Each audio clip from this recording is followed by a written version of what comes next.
quiero que en esta mañana veamos un poquito la vida de David.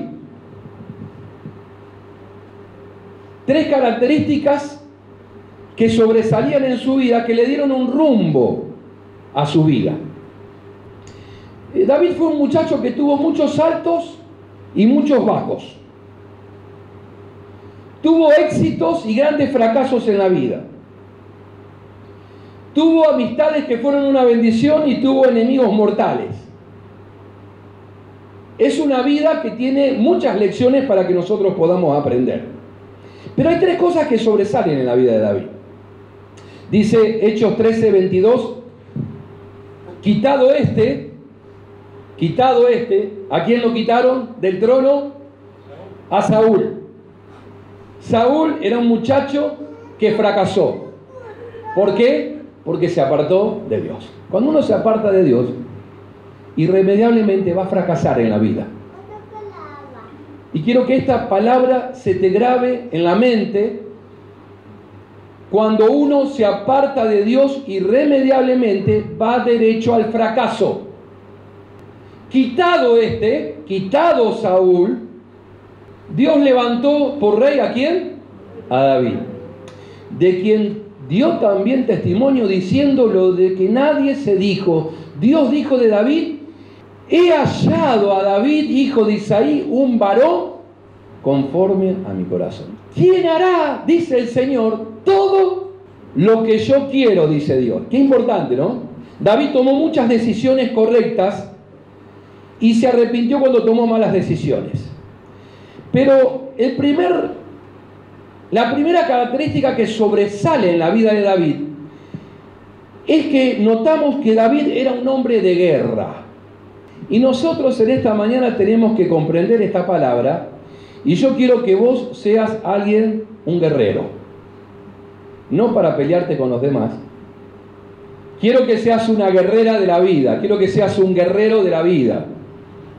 David era un hombre de guerra. ¿Saben de que David era el último orejón del tarro de la familia? ¿Te sentiste alguna vez así en tu familia? Y un día, Isaí, el papá de David, le dice: David, tenés que ir al campo de batalla a llevarle comida a tus hermanos. David tenía un corazón obediente. Cuando papá o mamá decía algo, David obedecía. Pequeñas obediencias abren grandes oportunidades de bendición. ¿Escuchaste esa palabra? A vos te llaman a hacer un laburito y lo haces muy bien. Y la gente dice: che, qué bien que labura. Si esto pequeño que le dimos lo hizo tan bien, le podemos encargar algo mayor. Dice la Biblia: bien, buen siervo y fiel, en lo poco fuiste fiel, sobre mucho te pondré. Y David, que va a llevar los sándwiches para sus hermanos que estaban en el campo de batalla, se encuentra por esa pequeña obediencia con la oportunidad de su vida. ¿Con quién se encuentra? Con Goliat. Cuando llega al campo de batalla, ve que sale un gigante del ejército filisteo que medía casi 3 metros de altura. Era un gigante que durante 40 días, mañana y tarde, salía a retar a los judíos diciendo: ¿quién de ustedes va a pelear mano a mano conmigo y vamos a dirimir esta batalla para que haya un ganador? Y dice que los judíos estaban muertos de miedo y nadie salía a pelear. Y cuando David llega, dice: tu siervo era pastor de las ovejas de su padre, y cuando venía un león o un oso y tomaba algún cordero de la manada, salía yo tras él y lo hería y lo libraba de su boca, y si se levantaba contra mí, yo le echaba mano de la quijada y lo hería y lo mataba. Fuese león, fuese un oso, tu siervo lo mataba. Y este filisteo, dirigiéndose a Goliat, incircunciso, será como uno de ellos, porque ha provocado al ejército del Dios viviente. David era un hombre de guerra. Defendió lo que era suyo. Dios te dice en esta mañana: tenés que defender lo que yo te di. Porque si vos no lo defendés, nadie lo va a defender. Yo te di una familia, vos la tenés que defender. Yo te di una esposa, te di un esposo, te di hijos, te di un trabajo. Tenés que salir a guerrear y a pelear por lo que te di. David no estaba dispuesto a ceder ni una ovejita flaca a manos de un león o de un oso hambriento. Y estaba dispuesto a pelear contra este gigante, a pesar de que David se veía poca cosa, para que Israel no perdiera el honor, para que Dios no perdiera el honor y para que Israel no cediera nada de su territorio. Una de las cosas que Satanás quiere es que nosotros no nos demos cuenta que estamos en guerra. Dice 1 Pedro 5:8, estén alerta, cuídense de su gran enemigo, porque anda al acecho como un león rugiente buscando a quien devorar. Dice la Biblia, resistan al diablo manteniéndose firmes en la fe. Qué importante, por eso estamos aquí cada primer día de la semana resistiendo firmes en la fe, porque la fe viene por el oír y el oír la palabra de Dios. Benditos los que han entendido que necesitan cada primer día de la semana estar reunidos con su pueblo para escuchar su palabra. Resistan al diablo manteniéndose firmes en la fe, porque el diablo viene a matar, a robar y a destruir. Querramos o no reconocerlo, estamos en medio de un conflicto. Tenemos que aprender a pelear. El diablo no solamente te va a rugir, el diablo va a querer poner su garra sobre tu salud, sobre tu trabajo, sobre tu familia, sobre tus hijos, sobre tus finanzas. No quiero que el diablo entierre sus colmillos sobre mi matrimonio. Sométanse a Dios, resistan al diablo y huirá de ustedes. La desobediencia le abre la puerta a Satanás. Dice la Biblia en el libro de Efesios, no den lugar al diablo, no le den cabida en su vida. Porque cuando nosotros le damos algo al diablo, escuchá bien hermano, siempre el diablo viene por algo más. Y en esta mañana decimos, no podés meterte en mi matrimonio. No podés meterte con mis hijos. Amén. No podés meterte en mis finanzas. No podés meterte en mi salud. ¿Cómo peleo? Resistan los firmes en la fe.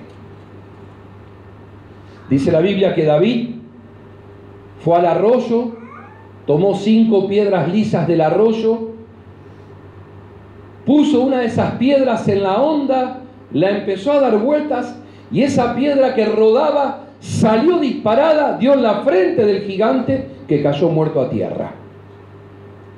La Biblia dice que tenemos que llenar nuestro corazón, como David llenó su saco de las piedras, llenar mi corazón de las promesas y las palabras del Señor para lanzarlas contra el enemigo. El problema es que como nosotros no leemos la Biblia, no tenemos armas para resistir a Satanás. Satanás quiere ganar tu mente, mi mente. El principal campo de batalla está en la mente. Dice la Biblia que las armas que nosotros tenemos para pelear no son carnales, son espirituales. Saben de que tenemos que tener mucho cuidado con lo que pensamos, porque todo empieza con un pensamiento. Cuando yo dejo que algún pensamiento malo se anide en mi mente, el diablo empieza a operar. Y si ese pensamiento no lo llevo cautivo, no lo atrapo a tiempo y lo destruyo, se termina convirtiendo ¿en qué? En un argumento. Y si ese argumento no lo derribo, se termina convirtiendo en una fortaleza. La fortaleza es un lugar de donde el diablo puede operar. Todo comienza con un pensamiento, porque la Biblia dice que Satanás es padre de toda mentira. Viste que por ahí estás bien y de repente empezás a dudar de tu esposo, de tu esposa, a pensar mal de tu vecino, a pensar mal de tu amigo, a pensar mal de tus hijos. Dejaste que el diablo ponga en tu mente algo. Si no lo capturo rápidamente, crece y se hace un argumento. El diablo viene y te dice, y tal vez Dios no escucha tus oraciones. Te susurra al oído. ¿Viste que a vos Dios no te responde? Tenemos que aprender a destruir esos pensamientos antes que se convierten en argumentos y en fortalezas. ¿Saben? Es increíble la mente. Por eso es tan importante capturar, dice la Biblia, aprendan a llevar cautivo todo pensamiento que se levante contra el Señor. Yo les quiero decir cómo influye un solo pensamiento malo en la mente. Un solo pensamiento malo mantuvo a la nación judía fuera de la tierra prometida por 40 años. Dios libra al pueblo judío de Egipto, están al borde de la tierra prometida y Moisés envía 12 muchachos calificados, un muchacho de cada tribu para espiar la tierra. Vuelven con un informe, pero vuelven con la opinión dividida. 10 de esos muchachos dicen, no se puede. Ciudades amuralladas, los habitantes son gigantes, nosotros parecemos como unas langostitas, no van a aplastar como un bicho. Y 2 de los muchachos, Josué y Caleb, que tenían un espíritu superior, un espíritu de guerra. Hermano, hermana, no te dejes robar por el diablo. A muchos de nosotros el diablo nos robó la alegría. Hace mucho tiempo estamos tristes. Te dejaste robar. No te dejes robar. 2 de esos muchachos, Josué y Caleb, dijeron, sí se puede. Dios está de nuestro lado. Son pan comido. Miren de dónde viene el famoso refrán, pan comido. Lo dijo Caleb. Los vamos a comer como se come el pan. Pero dice la Biblia que toda la nación prestó oído a los 10 muchachos y condenó a toda la nación judía que estaban a un paso de entrar a la tierra prometida a vagar 40 años en el desierto dando vueltas. ¿Por qué? Porque permitieron que un pensamiento de que no se puede, un pensamiento malo, los retuvo. Cuando el diablo no te puede detener, va a querer estancarte. Por eso tenemos que aprender a guerrear. Tenemos que ser conscientes de que hay una batalla espiritual. Miren, Saúl peleó muchas batallas. David también. Pero la diferencia era que Saúl era un muchacho que todas sus batallas eran defensivas. Las batallas de David eran ofensivas.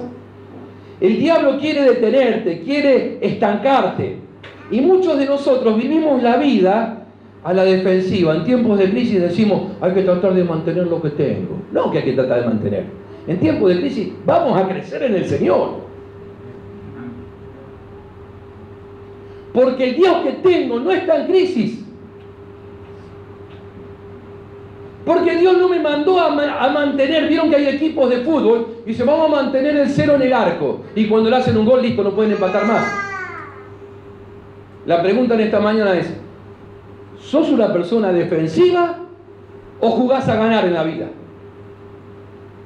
Iglesia, yo no me contento con tener el templo lleno. Hay mucha gente por ganar en Ramírez. Hay muchos vecinos que tenemos que traer al Señor. Hay muchos barrios que tenemos que ganar y conquistar. Y tenemos que guerrear. Porque lo que nos tiene que caracterizar es un espíritu de conquista. No me voy a quedar en el molde como papá y como cuando nuestros hijos están mal. No te podés quedar en el molde como padre. Lo voy a sacar adelante. Lo voy a hablar 1 y 1000 veces. Pero voy a pelear por mi familia. David era un hombre diferente. Le había marcado un rumbo a su vida porque era un hombre de adoración. Dice el Salmo 34, alabaré al Señor. Ay, ¿en qué? Eso es lo difícil. Cuando uno lee, por ejemplo, el Salmo 57, no vamos a tener tiempo en esta mañana, dice, ten compasión de mí, oh Dios, ten compasión de mí, que en ti confío, a la sombra de tus alas me refugiaré hasta que haya pasado el peligro. Me gusta porque en otra versión dice, me refugiaré a tus alas cuando pasen las calamidades. Miren, la adoración era un estilo de vida para David. Qué fácil es vivir cuando estamos bien en casa. ¿Y cuando estoy mal? Cuando estoy enfermo. Dice el Salmo 57, firme va a estar mi corazón, te cantaré salmos, no importa el tiempo que esté viviendo. Dice Hebreos 13:15, así que ofrezcamos siempre a Dios por medio del sacrificio de alabanza, es decir, fruto de labios que confiesan su nombre. ¿Qué significa ofrecer sacrificio de alabanza? Decía David, no ofreceré a mi Dios nada que no me cueste. Miren, cuando Dios responde mi oración, cuando recibo una bendición, es bueno agradar a Dios y es bueno alabarle. Es más, es natural que lo haga.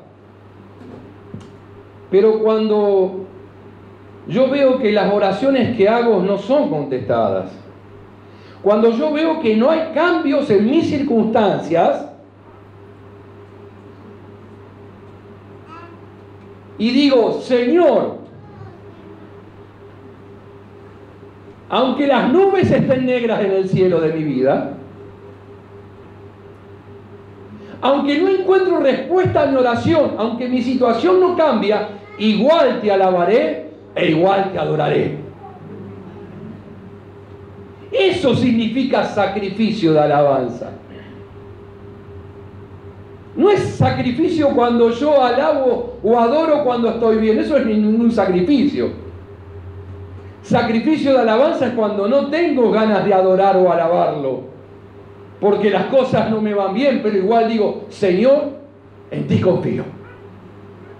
¿Sabes, hermano? Esto tiene que marcar un rumbo en tu vida. Porque cuando yo adoro a Dios, cuando exalto su grandeza, su belleza, su amor, su bondad, y lo adoro más allá de lo que me esté pasando, las cosas van a cambiar. La presencia de Dios vendrá. La alabanza nunca es un tiempo mal usado. La Biblia dice, Dios habita en medio de la alabanza de su pueblo. Cuando yo en mi casa, las cosas no andan bien, y en lugar de quejarme, decido adorar al Señor, Dios promete que va a estar ahí conmigo, porque Él habita en medio de la alabanza de su pueblo. Amén. David era un hombre de la palabra de Dios. David amaba la palabra de Dios. Miren lo que dice el Salmo 119:24. Tus estatutos son mi deleite y mis consejeros. David leía la Biblia. David meditaba en la Biblia.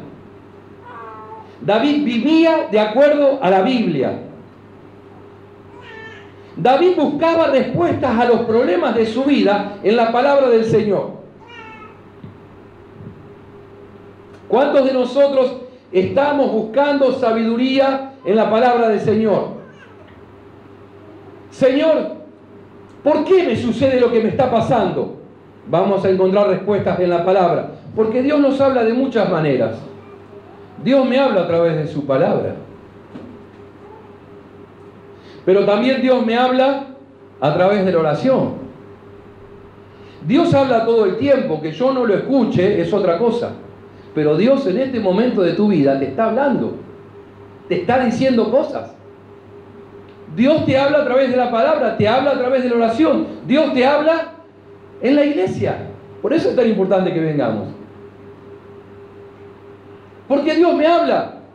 Porque esto que hacemos los domingos es un centro de entrenamiento. Lo que escuchás en la iglesia no lo vas a escuchar en la tele. Ningún programa te va a decir que seas mejor esposo, mejor papá, mejor hijo, mejor hermano, mejor cristiano. Ninguno.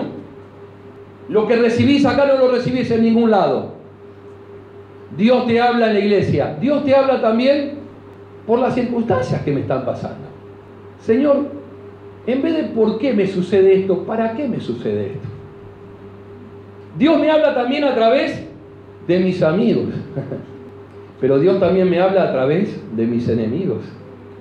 Dios nos habla todo el tiempo. David buscaba las respuestas en la palabra. Y cuando no encontraba en la palabra, empezaba a orar. Él decía, lámpara es a mis pies tu palabra, lumbrera a mi camino. Tu palabra, Señor, es una linterna que me alumbra en este tiempo lleno de oscuridad y confusión. La gente, hermanos, no sabe qué hacer. David era un hombre que sabía que en la palabra de Dios había refugio. Y si no era refugio de la palabra, oraba. Dice la Biblia que cuando había momentos difíciles buscaba a Dios en oración. Decía, Señor, tengo que salir a pelear. Y Dios le daba una estrategia. En un momento de hambruna, Señor, ¿qué debo hacer? Y Dios le dio la palabra. En un momento, Señor, ¿debo confiar en estas personas? No, te van a traicionar, alejalas de vos. Qué importante que nosotros seamos personas de la palabra. David se estaba despidiendo, le estaba dejando el trono a su hijo Salomón, y le dice, Salomón, te dejo un consejo, no te apartes de la palabra de Dios, porque el día que te apartes de la palabra de Dios vas a fracasar, como rey y como persona.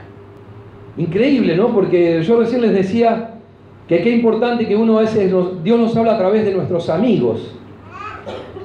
Hay un dicho que dice que el hombre, uno de los rasgos de un hombre sabio es que escucha a otros. El rasgo número 1 de un hombre necio o tonto es que no escucha a nadie.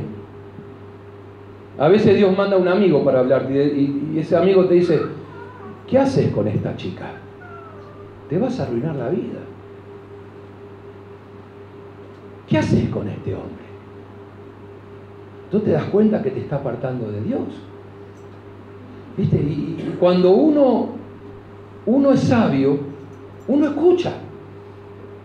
Porque la persona sabia es alguien que escucha a los demás, que escucha el buen consejo. Es enseñable. Tiene una mente abierta, pero hay gente que no escucha a nadie. Y la gente que no escucha a nadie se tiene a sí mismo como pésimo consejero.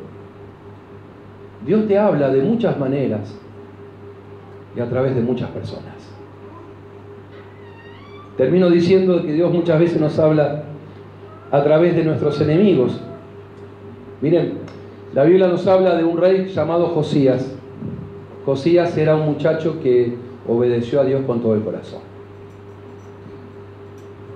Quizás un rey como nadie, pero un día sale a hacerle guerra a un rey egipcio llamado Necao. Y Necao le dice, Josías, ¿por qué salías a pelear conmigo? Dios me ha dicho que no haga guerra contra ti, porque vas a perder. Y Josías dice, este Necao, que es un enemigo de Dios, me dice que Dios le habló. Y Josías sale a hacerle guerra, y a una flecha lo alcanza, lo hiere de muerte, y la Biblia dice que Josías murió porque no supo escuchar a sus enemigos.